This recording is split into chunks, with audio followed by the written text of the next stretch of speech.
આમ આદમી પાર્ટીના રાષ્ટ્રીય સંયોજક અને દિલ્હીના મુખ્યમંત્રી અરવિંદ કેજરીવાલને નામદાર કોર્ટ તરફથી આજે વચગાળાના જામીન મળતા સુરતમાં આપના કાર્યકરોએ દિવાળી જેવા માહોલમાં ઉજવણી કરી હતી। કાર્યકરોએ એકબીજાને મીઠાઈ ખવડાવી મોઢું મીઠું કરાવ્યું હતું। સમગ્ર આપ પાર્ટીમાં આજે જાણે ઉત્સવનો માહોલ સર્જાયો હતો। દરેક પદાધિકારીઓ અને કાર્યકર્તાના ચહેરા પર અદમ્ય ખુશી સ્પષ્ટ વર્તાતી હતી। આમ આદમી પાર્ટીના રાષ્ટ્રીય સંયોજક અરવિંદ કેજરીવાલને જામીન મળતા સુરત આપના કાર્યકરોમાં ઉત્સવનો માહોલ જોવા મળ્યો હતો। આપના પદાધિકારીઓ અને કાર્યકરોએ એકબીજાને મીઠાઈ ખવડાવી અને ફટાકડા ફોડી ઉજવણી કરી હતી। આમ આદમી પાર્ટીના રાષ્ટ્રીય સંયોજક અરવિંદ કેજરીવાલને જામીન મળતા સુરત આપના કાર્યકરોમાં ઉત્સવનો માહોલ જોવા મળ્યો હતો। આપના પદાધિકારીઓ અને કાર્યકરોએ એકબીજાને મીઠાઈ ખવડાવી અને ફટાકડા ફોડ્યા હતા।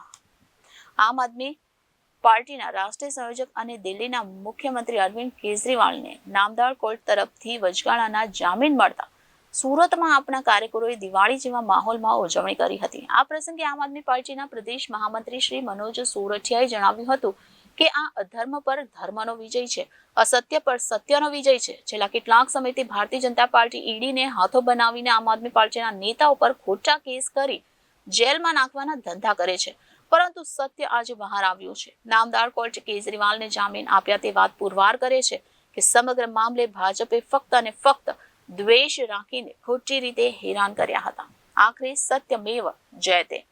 પૂર્વ વિપક્ષ નેતા ધર્મેશ ભંડેરીએ પણ આ પ્રસંગે જણાવ્યું હતું કે આજનો દિવસ આપણી ભારતીય સંસ્કૃતિમાં ખૂબ જ શુભ દિવસ અક્ષય તૃતીયાના દિવસે આજરોજ માનનીય સુપ્રીમ કોર્ટ દ્વારા માનનીય મુખ્યમંત્રી અરવિંદ કેજરીવાલને જામીન આપીને લોકશાહી માટે બહુ જ મહત્વનો અને સશક્ત નિર્ણય આપવામાં આવ્યો છે।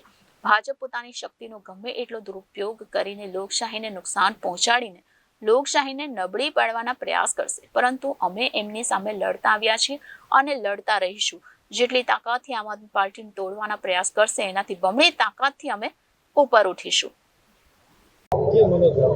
આજે માનનીય સુપ્રીમ કોર્ટે અરવિંદ કેજરીવાલજીને વચગાળાના જામીન આપ્યા છે। જે લોકશાહી પ્રક્રિયાની અંદર ભાજપે વિપક્ષને અને વિપક્ષના નેતાઓને ચૂંટણી પ્રચારથી દૂર રહી અને એક અનફેર જે ગ્રાઉન્ડ તૈયાર કર્યું હતું એની સામે સુપ્રીમ કોર્ટે જે આજે નિર્ણય આપ્યો છે એ આવકાર્ય છે।